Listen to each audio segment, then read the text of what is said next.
Assalamualaikum warahmatullahi wabarakatuh. Perkenalkan, kami dari kelompok 7 akan mempresentasikan tentang flexible working arrangement, pengaruh remote working pada job satisfaction. Berikut ini adalah outline dari presentasi kami. Masuk ke pembahasan mengenai flexible working arrangement, yaitu sistem pengaturan kerja yang memungkinkan karyawan untuk bisa menyesuaikan waktu dan lokasi kerja mereka. Selanjutnya, terdapat tren terbaru dari flexible working arrangement berdasarkan survei dari SHRM.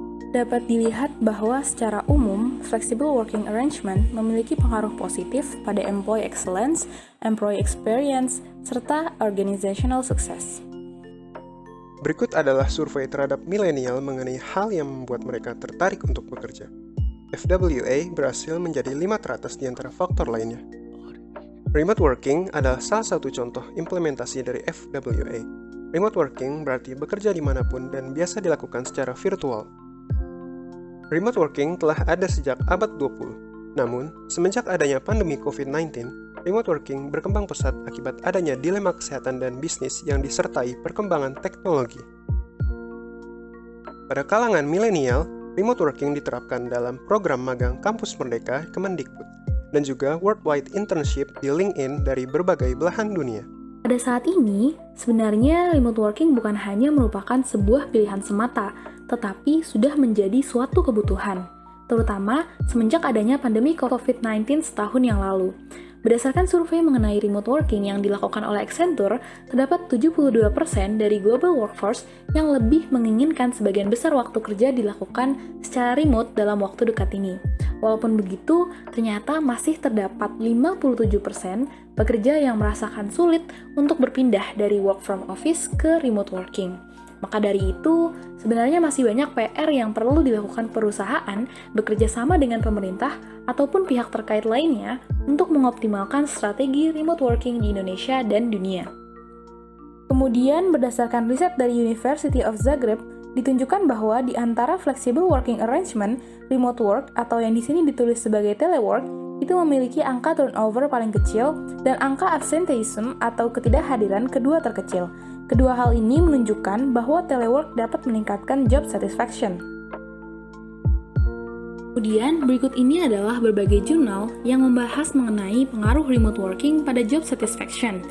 Dan dapat kita lihat bahwa ada jurnal yang mendukung bahwa pengaruh ini menunjukkan hubungan signifikan yang positif, namun ada juga yang mengatakan bahwa hubungan ini tidak berpengaruh secara signifikan.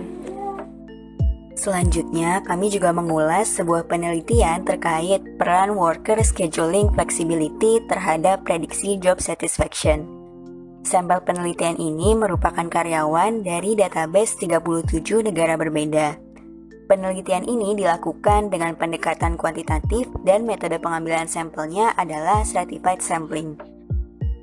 Hasil penelitian ini menunjukkan bahwa kelonggaran atau fleksibilitas yang diberikan di tempat kerja memiliki dampak pada job satisfaction. Fleksibilitas di sini mencakup fleksibilitas waktu, fleksibilitas tempat, fleksibilitas metode kerja, serta cuti pengasuhan dan absen.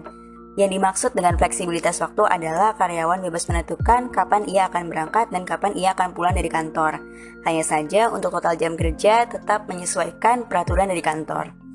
Selain itu, untuk fleksibilitas tempat yang dimaksud di sini adalah karyawan bebas menentukan di mana ia akan melakukan pekerjaannya.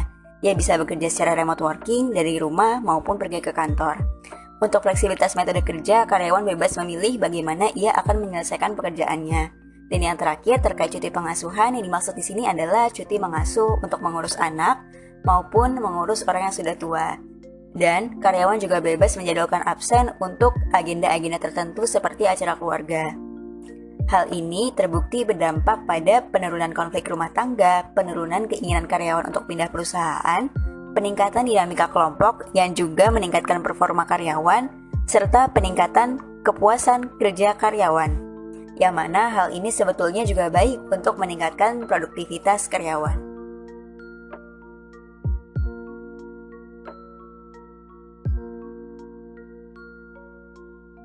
Terima kasih sebelumnya telah menyempatkan diri untuk menyimak presentasi kami.